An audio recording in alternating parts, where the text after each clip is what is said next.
This is the Horse Radio Network. This is episode 959 of Horse Tip Daily. A different horse tip, a different equine topic, a different equestrian expert every day. Horse Tip Daily brings the world of equine knowledge to you, one day at a time.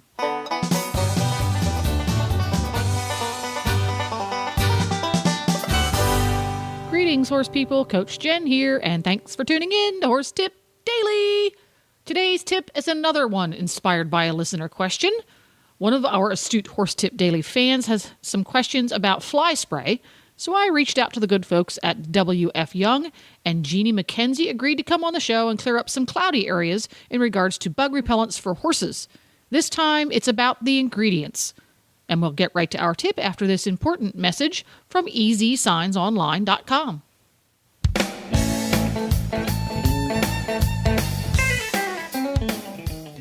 EZ Signs Online is the official sign company of the Horse Radio Network. This week's product highlight are their personalized nameplates. Perfect for horse stalls, tack rooms, lockers, bedroom doors, dog kennels, or whatever you can think of. Choose from hundreds of online graphics to further customize the nameplates from EZSignsOnline.com. Made from 1/2 inch thick solid PVC signboard, these colorful and unique one-sided nameplates are 3.5 inches by 16 inches and are designed for durability, long-term indoor or outdoor use. They are only $39.95 each, and remember, free shipping on most orders over $100. Visit them at EZSignsOnline.com.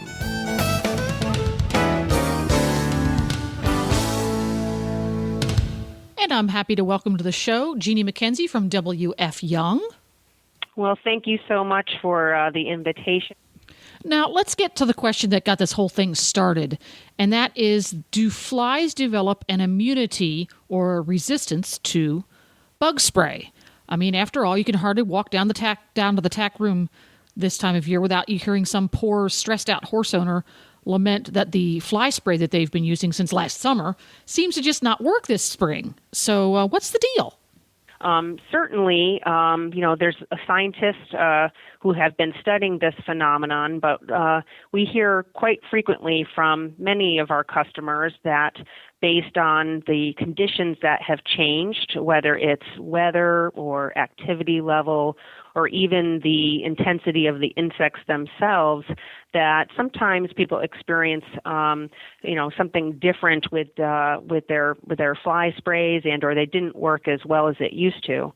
And the theory kind of goes, the life cycle of the fly is, pretty quick and with 14 to 30 days, and so when they're exposed to insecticides and or repellents, many of them don't survive, but those that do, only the genes of those that do survive that specific formula that they've been exposed to are the ones that kind of get passed on to their eggs and future generations.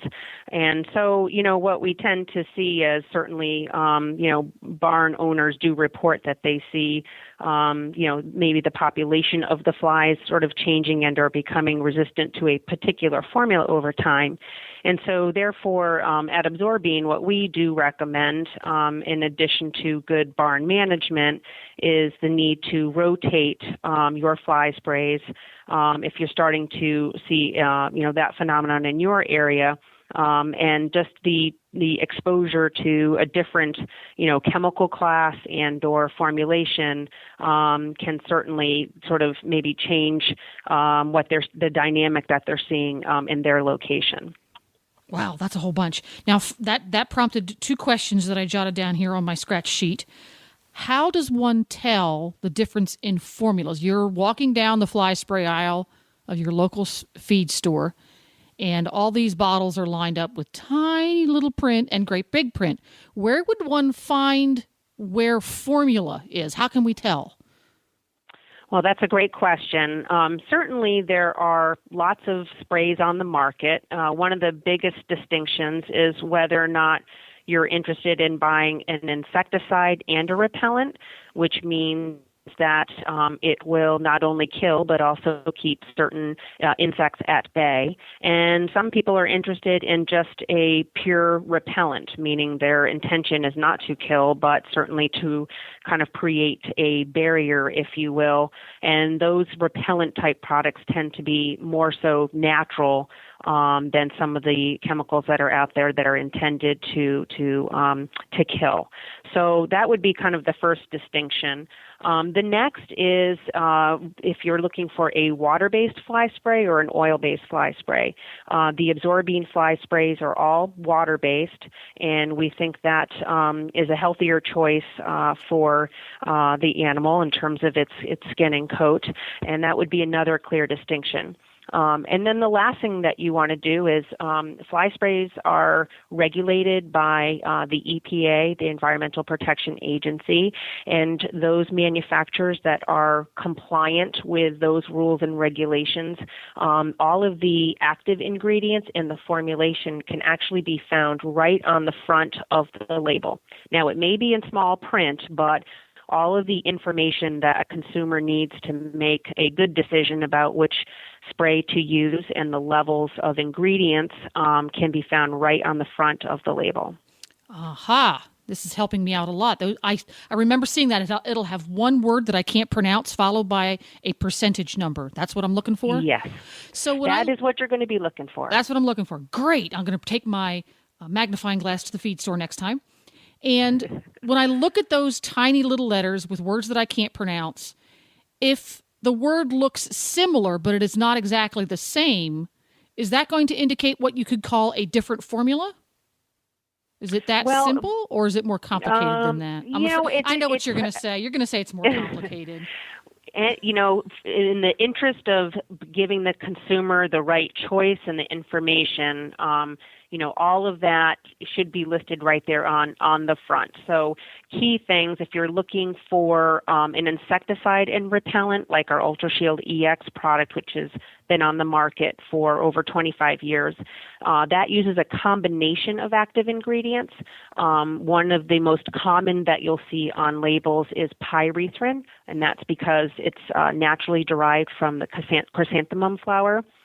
It also contains permethrin, which is a synthetic version of a pyrethrin, and it's also combined with a synergist, which helps to protect the activity level of those ingredients. So those three things combined make it probably a more effective formula than maybe some of the other fly sprays that are on the market that may only contain one ingredient.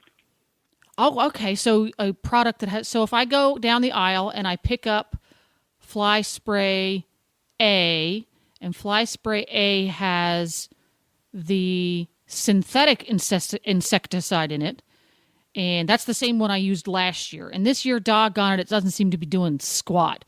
It would be a sensible step to go with one that is the natural, because that's the most likely thing that the bugs at my local barn have not become resistant to? Is that a logical leap? That is one approach. I think that typically those more effective fly sprays tend to have more expensive and effective ingredients in them. So as an example, a few years ago we launched our UltraShield Red formulation, and that contains a combination of 5 active ingredients. It's a combination of some natural insecticides as well as some repellent chemical-based products. And when you have that 5 combination together, what we have found and what our customers have reported back to us is they're seeing a higher level of protection because there's no other product on the marketplace that has 5 at these very safe levels. So there's a higher probability, if you will, to combat maybe flies that have become resistant to a spray that only has one active ingredient in it. The fact that we have 5, it's confusing the fly, if you will, and it's kind of, I guess, upping the efficacy and/or its ability to do what it's supposed to do because it has more than one ingredient in it. Got it. So we're going to wrap this up in a nice, neat little package with a bow and a candle on top that from season to season, if you feel that your very favorite brand A fly spray in a pink bottle isn't working as well as you'd like it to, you can change active ingredients, or you can change how many active ingredients and give yourself a leg up on biting fly in season. That's a good way to say it. It's not just an ingredient story, but if they're an EPA compliant product, what they say on the front of the label is going to be true, because they have to go through quite a few hoops to show that it's effective, but yet also provides a safe experience for horse people. Fantastic. Thank you very much, Janie McKinley from WF Young, for straightening out all that tiny print on the fronts of our fly spray bottles. And we're going to wrap that one up. And stay tuned, folks. Janie's going to come back and answer some more fly spray questions in the next couple of weeks.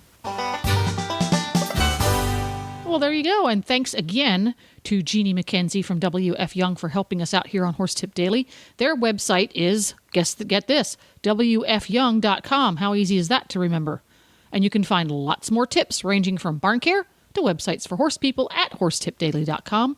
Just look for the topics drop-down menu on the left-hand side of the page. And now you can have every single one of your favorite Horse Radio Network shows with you wherever you go with the free Horse Radio Network app for both iPhone and Android.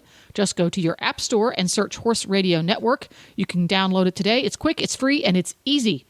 This podcast has been made possible through the generous support of EZSignsOnline.com and listeners like you. You can go to horsetipdaily.com and click on the auditors Become an Auditor banner in the center of the page and find out how you too can support your favorite programs and qualify for auditors only perks. The Horse Radio Network and the Horse Radio Network hosts are not responsible for statements of guests or their opinions. Use your own judgment when listening to the tips provided by the experts on Horse Tip Daily.